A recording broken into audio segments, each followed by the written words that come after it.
Alhamdulillahi Rabbil Alamin, wassalatu wassalamu ala man la nabiyya ba'da.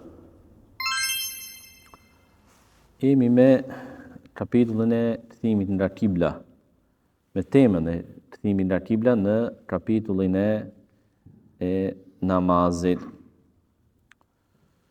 Dhe jemi me hadithin e fundit të kësaj teme, dhe që është hadithi i Anas ibn Sirinit.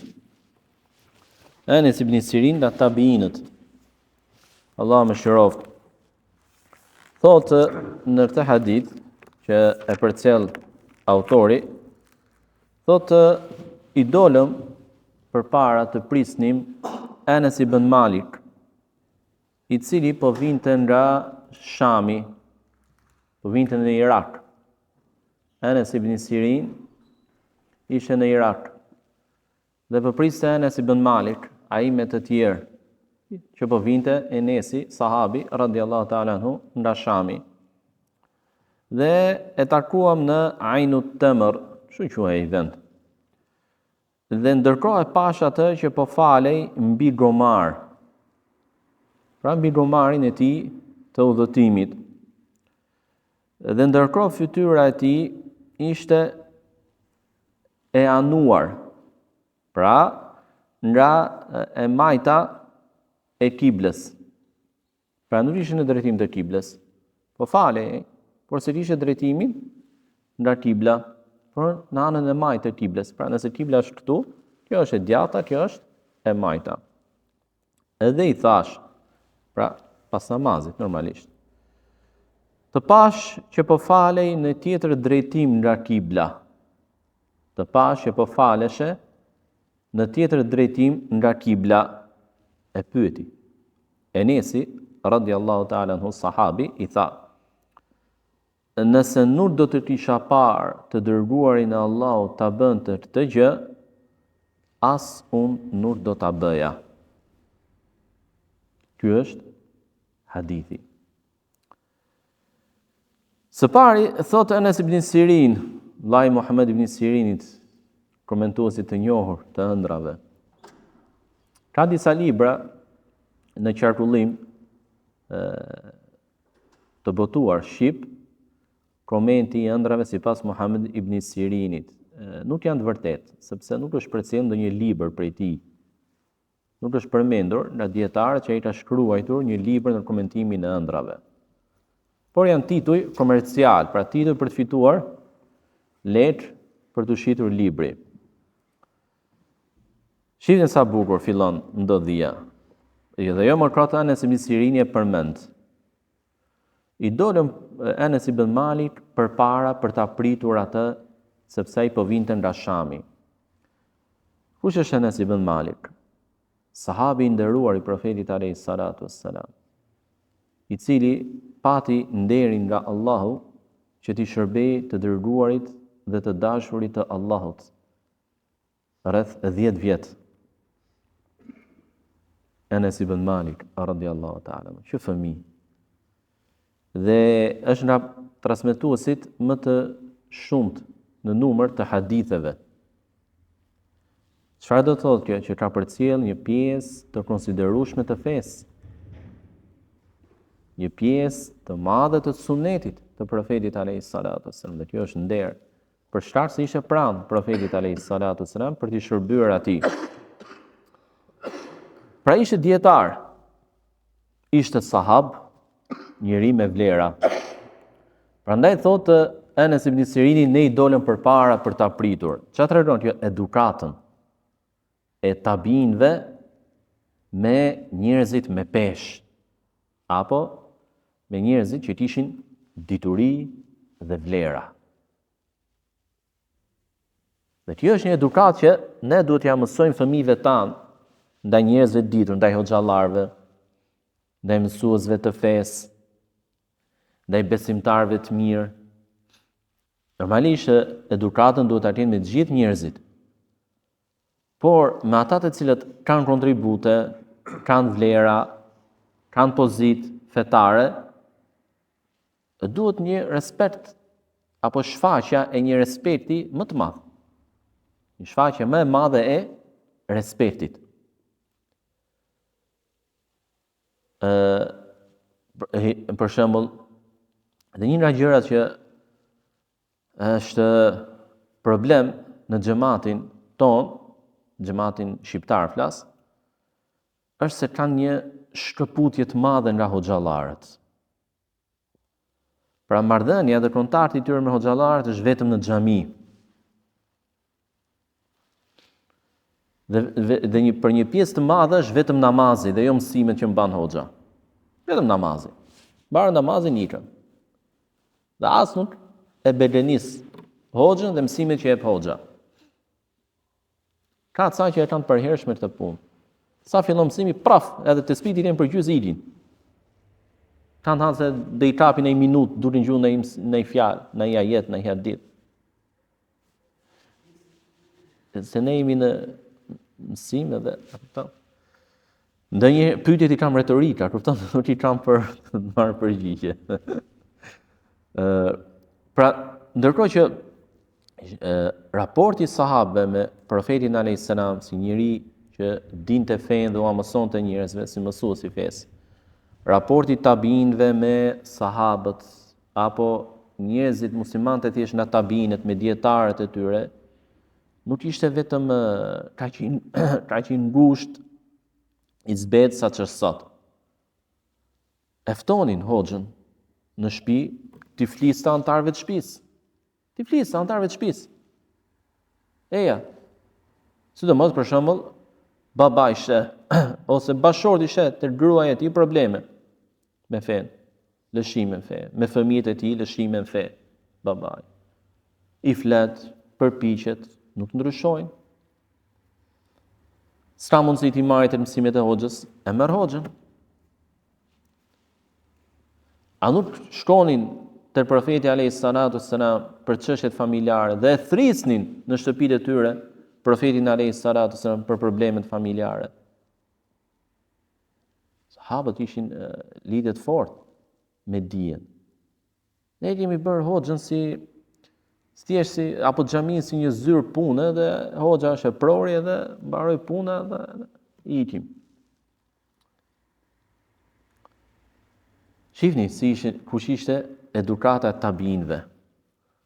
Apo më e keqja, vjen një musliman i njohur në ndërmjet muslimanëve, jo për fenë e tij, jo për besimin e tij, jo për diturinë e tij, po thjesht është këngëtar. Pra, gjithë ditën haram me muzikën ai. Por është i njohur ndërmjet muslimanëve. Dhe kjo është diçka që e kam parë me sytë e mi. Dhe i marrin fëmijën, nxjerrin foto me këtë. Ky është një edukim i gabuar që i jepet fëmijës. Fëmijën mësohet të dojë njerëzit me vlera, njerëzit që ndikojnë pozitivisht tek ai, jo me njerëz që janë të mbushur me harame. Mund të jetë këngëtar, mund të jetë aktor filmi musliman, po gjunaqar i madh në ato vese të tij, Allah ju nzoft. Edhe opa fëmijët në xhami, hajde nxjerrin foto me këtë. Dhe aq më keq, hoxhallar marrin njerëz të tillë për simpoziumet e tyre me vete, ulen në të njëjtin podium me ta. Ky është në vlerësimi i gjunafit, ndërkohë që ai është njëri që duhet kritikohet, duhet qortohet, duhet këshillohet, jo të promovohet. Për çfarë po e promovon atë? Se është i famshëm, për çfarë është i famshëm ai? Për haramin, gjunafin e tij. Astaghfirullah. Kjo lloj metode sjell në vlerësim ndaj gjunafit tek muslimanët, tek xhamati. Ndikon negativisht tek edukimi i fëmijëve musliman, ku promovohen figura të tilla.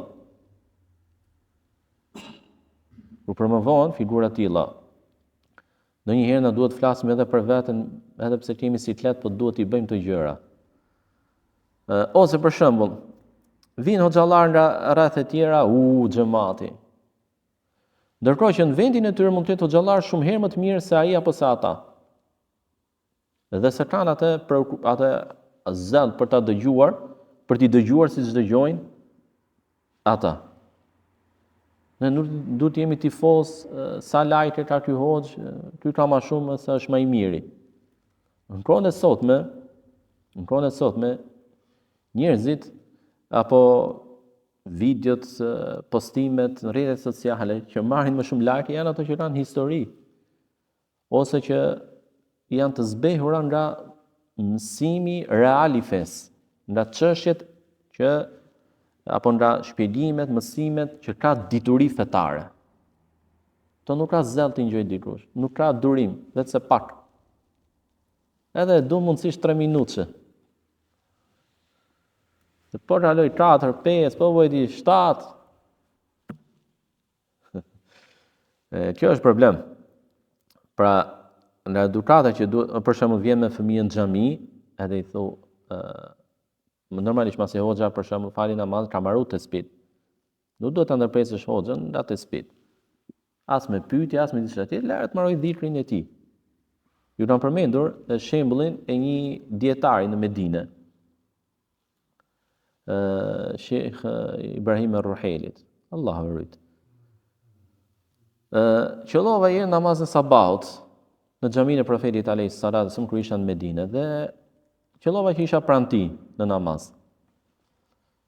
Dhe normalisht atje kanë kërkues dijes nxënës apo jo varet. Dhe dikush nga këto nxënësit e dijes donte t'i bënte pyetje më një herë mbas namazit sabat. Ai tha prit marrë dhikrin tim, i tha. Pra më lër mua me dhikrin tim, për kujtoj Zotin tim, kam dhënë hakun, dukohën time. Dhe subhanallah. Dhe ai mbaroi dhikrin, që dhikrin për katës mbas namazit, mbaroi dhikrin e sabat, mori Kur'anin të lexonte derisa lindi dielli, që të falte ato 2 rekate, edhe ai nxënësi e ka prit. Pra, se e lidhim temat me njëra tjetrën, por kanë bëjnë me respektin, duke e lidh me fillimin e këtij hadithi. E merr fëmijën, mbarën hoxhat e dhikrin e vet, etj, i thu, hajde takojmë hoxhën bashkë. Dhe mund t'i bësh për shembull një pyetje hoxhës që ti e di shumë mirë atë çështje, por ta dëgjoj fëmia nga hoxha, që ti ngulitet më mirë, ose që ti hyn zemër hoxha, ose që të mësohet si duhet sillemi me hoxhën, si duhet ja bëjmë pyetjen hoxhës, çfarë raporti duhet kemi me hoxhën. Janë çështje të rëndësishme. Janë edukat. Prandaj edhe edukatës selefët i vinin në rëndësi shumë të madhe. Përpara se t'i çonin fëmijët që të mësonin të dietarët, i mësonin edukatën. Dhe ka shtete sot që janë të zhvilluara, sidomos në disa çështje të etikës, pavarësisht se janë qafira, por i kanë ca norma që ne muslimanët i kemi paraprirë atyre, por i kemi lënë pas dore. Ne i kemi paraprirë, por i kemi lënë pas dore. Ne nuk kemi nevojë të na mësojnë në kurrikulat shkollore se ambientet publike jo vetëm që nuk duhet zaptohen, por duhet mbahen të pastra. S'kemi nevojë. Sepse na ka mësuar Profeti alayhis salatu wasalam mbi 14 shekuj më parë. Largimi i pengesës nga rruga është nga shenjat e besimit. Apo hadithet i personit që largoi një ferr nga rruga muslimanëve dhe Allah e futi në xhenet për të. Ne i kemi këto. E në librat e fikut, hadithet e çështjet që diskutojnë dietarët për sa i përket edukatës zonave publike, rregullave, që janë për zona që janë të përbashkëta, ndalimi nga kryrja e ujit holl, trash në vende ku rrin njerëzit, kalojnë njerëzit, qëndrojnë njerëzit e tjerë. Thot, për të pritur Enes ibn Malik, dhe kjo tregon dashuri. Dhe një dietar i tillë, apo dietarët kur kanë apo priten nga banorët e atij vendi apo nga xhamati e asaj xhamie, në këtë mënyrë kanë dhe ata dëshirë më shumë që t'japin nga dituria e tyre. Ka ndodhur edhe më parë që ka pasur dietar që kur shkonin në një vend për të dhënë dituri, pra shkonin. Ku nuk ka dietar, filan fshat, filan qytet, shkonin për të dhënë dituri. Dhe nuk gjenin atje dëshirë nga banorët për të mësuar, largoheshin. S'ka hajër, largoheshin. Dhe Prandaj thotë edhe shihni edukatën e Enes ibn Sirinit me sahabin e profetit alayhis salatu wassalam. E pritëm, i dolën para. Pra i dolën para, dolën jashtë vendbanimit, qytetit Irakut, në qytetit e Irakut ku ishin. Dolën para për ta prit, siç ndodh sot në delegacionet e ndryshme në para aeroportit që i dalin para në aeroport e tjerë. Apo në pikën doganore që i dalin e presin e tjerë. Dhe takuam në Ainut Temr, çu quhesh ai vend. Dhe pash atë të falej mbi gomar. Të falej mbi gomar. Çfarë tregon kjo pjesë? Të falej mbi gomar. Atë që kemi përmendur më parë, që lejohet falja e namazeve nafile mbi kafshën e udhëtimit. Pse nafile? Sepse kemi përmendur tek hadithi i parë dhe transmetimet e ndryshme që solli autori që illa al-faraid, përveç farzeve, ghaira annahu la yusalli alaiha al-martuba, apo përveç faktit se ai nuk falte mbi to, pra mbi kafshët mertubet, farzet. Namazet farz, po vetëm ato që ishin nafile, apo falja e vitrit mbi kafsh. Pra, që lejohet sunetet dhe nafilet vullnetare, pra mbi kafsh. Kafsha në të rast është gromar. Çfarë tregon kjo është kafsh që nuk i hat mishi, nuk lejohet të hat mishi i gromarit, dhe as të përdoret qumshi i tij. Pavarësisht se mund thonë jo ka dobi e tjera, atë që ka bërë Allahu haram mbetet. Ka alternativa të tjera halal dhe më të mira sa të dush. Po njerëzit që nuk duan dhe nuk i njohin kufit fetar, këmbgulin ndonjëherë fort të keqja e tyre. Tregon që gromari edhe pse është kafshë që nuk lejohet i hat mishi, është haram ngrënia e mishit të tij, është e pastër. Është e pastër. Pra lëkura e tij, të hypësh mbi të dhe të falesh mbi të, është konsiderohet vend i pastër. Dhe ne dim që një nga kushtet e namazit, pra, është pastërtia e vendit apo rrobës dhe trupit para se të fillosh faljen. Ku është argumenti për të? Hadithi i profetit alayhis salatu wassalam, rastin e nga Enes ibn Malik, rastin atij të nomadit, beduinit që urinoi në xhami. Ai e bëri nga padituria, beduin. Se ishte mësuar kroma fen. Tamam. Dhe profeti alayhis salatu wassalam urdhëroi që të hidhej ujë, një krovë ujë mbi urinën e tij. Pse? Sepse duhej vendi i pastër. O tahir beitje lil akifina o ruk'i sujud. Thot Allah subhanahu wa taala, dhe pastroi shtëpinë për ata që qëndrojnë aty, pra qëllimi është qabja, për ata që bëjnë ruku dhe ata që bëjnë sejdë, pastroi.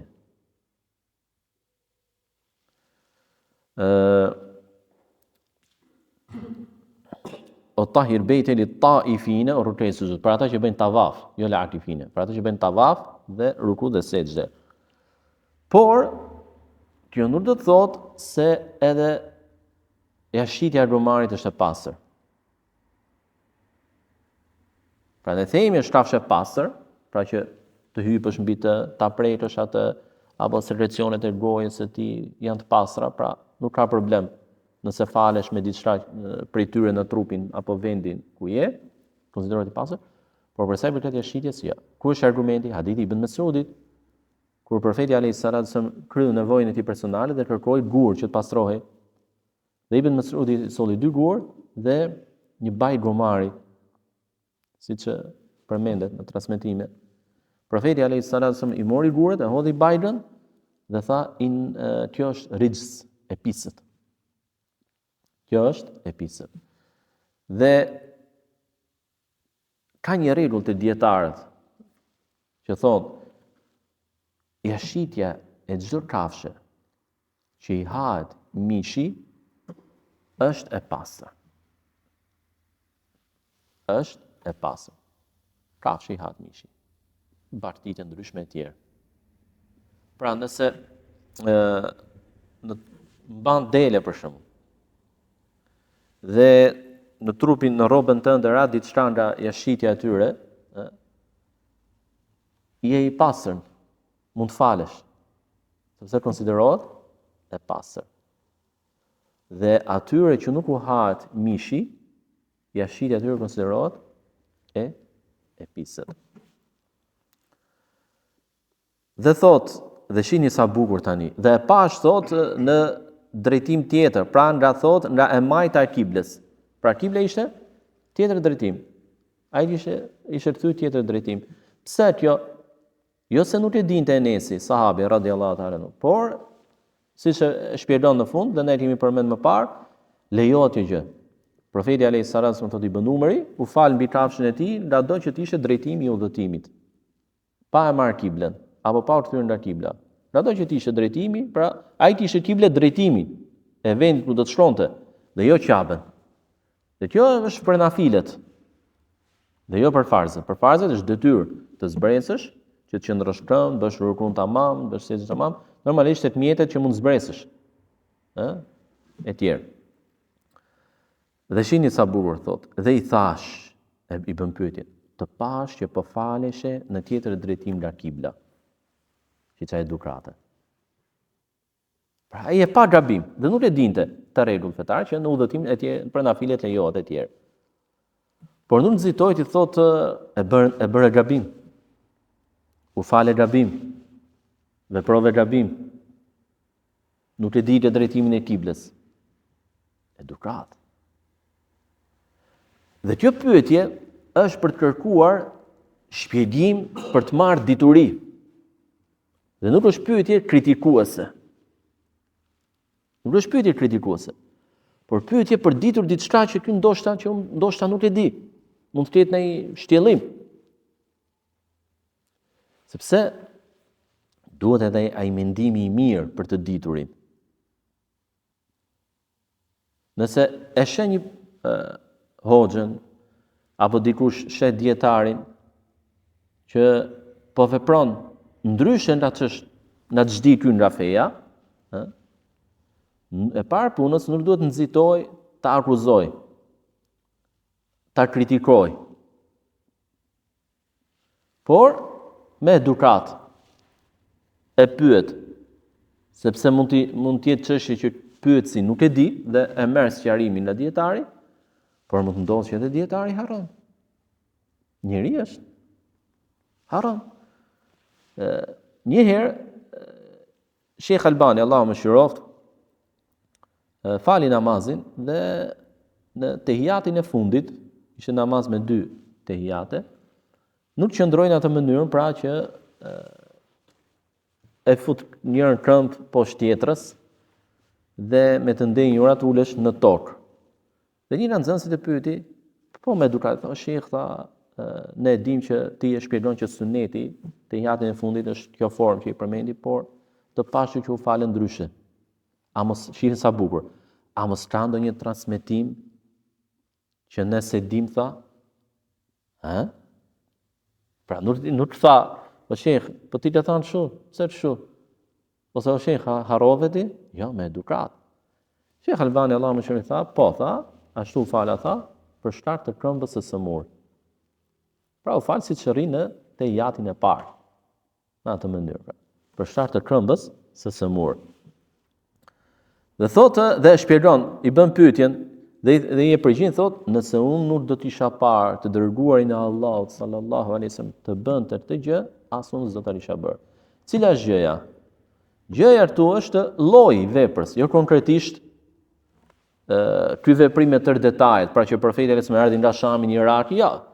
Por falja e namazeve nafile mbi kafsh, edhe pa marrë drejtimin e kiblës. Ky është qëllimi. Pra, dhe fjala e Enesit, nëse s'do të isha parë profetin alayhis salam ta bënte, as unë nuk do ta bëj, çfarë tregon që veprat e profetit alayhis salatu wassalam janë argument. Pra jo vetëm fjala e tij, urdhri i tij, këshilla e tij, nxitja e tij, që me anë fjalëve, por edhe veprat janë nga suneti i profetit alayhis salatu wassalam.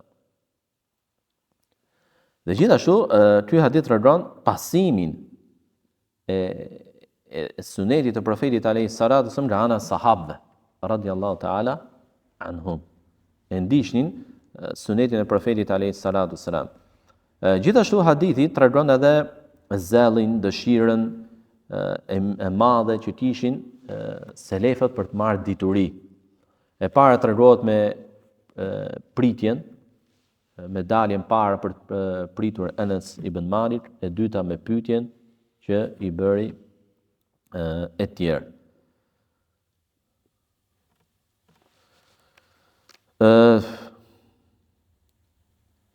Tjetër gjë çfarë mund të themi këtu është edhe se të gjitha adhurimet janë tauqifie. Fjalën tauqifie mund ta shpjegojmë janë të ndaluara të kryen derisa të kesh një argument. Pra asnjërit nuk i lejohet, dhe ky është rregull që ata të cilët bëjnë bidate në fe nuk e pranojnë. Sepse ky rregull i refuzon, janë mbyll portën bidateve. Pra çdo kush që kërkon apo të bëj apo të mësoj të tjerëve një adhurim, duhet të jetë patjetër argument. Ne e falim namazin sepse kemi argument nga Kurani dhe Suneti. Dhe e falim secilën namaz, dhe i falim namazet jo të gjitha në të njëjtën formë, sepse çu është argumenti. Sepse çu është argumenti, por çu edhe në formën e namazit. Me qëndrimin këmbë, leximin e Kuranit, rukuja, sejdja, pra kjo është renditja. Pse? Sepse çu është argumenti. Pastaj me dhikrin pas namazit, secili në mënyrë individuale, sepse çu është argumenti.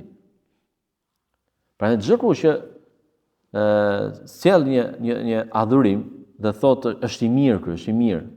I mirë për ty, po a ka argument nga Kurani dhe Suneti?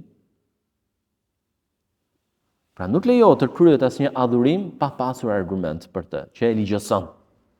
Sepse nëse nuk do të jetë kjo gjë, atëherë çdo kujt mund t'i tekej të shpirt të adhurime, thoshe shpirt në adhurim mund ta kem sadaka xharie të rrjedhshme pas vetes.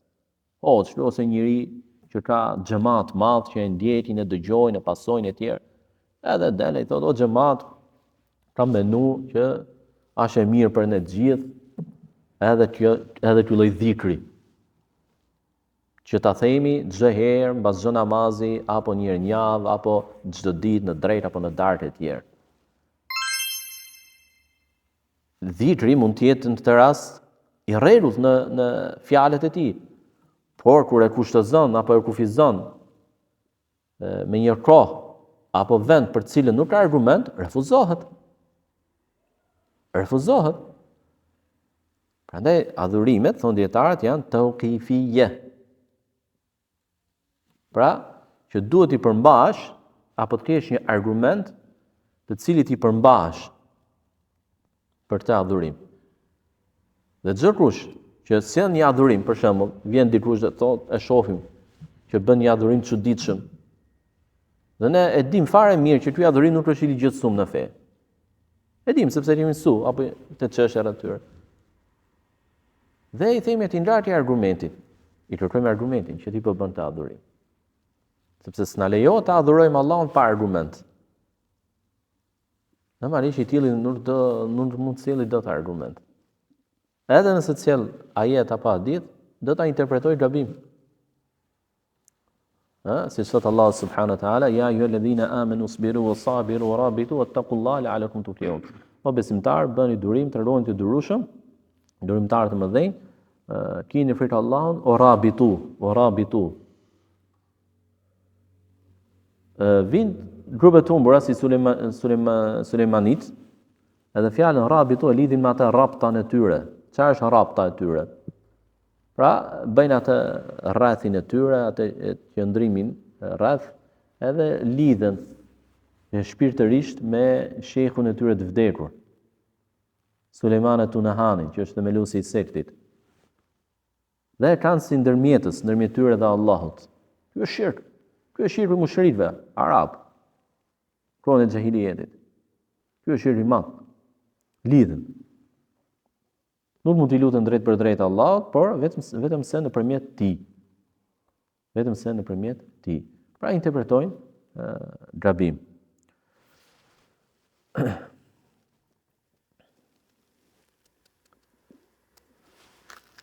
Kjo pra e lutem Allahun azza wa jalla, ky është edhe argumenti i fundit i kësaj teme. Tema radhës është safet. Safet, nëse ne jemi te namazi, morëm drejtimin nga kibla, Tash kush vjen veprimi i radhës, drejtimi i rreshtit. Udhëtim nga kibla, hajde tash drejtojmë rreshtat. Prandaj dhe autori ndjer të renditje që është edhe renditja konkrete në namaz. Subhanakallahumma bihamdika ashhadu an la ilaha illa anta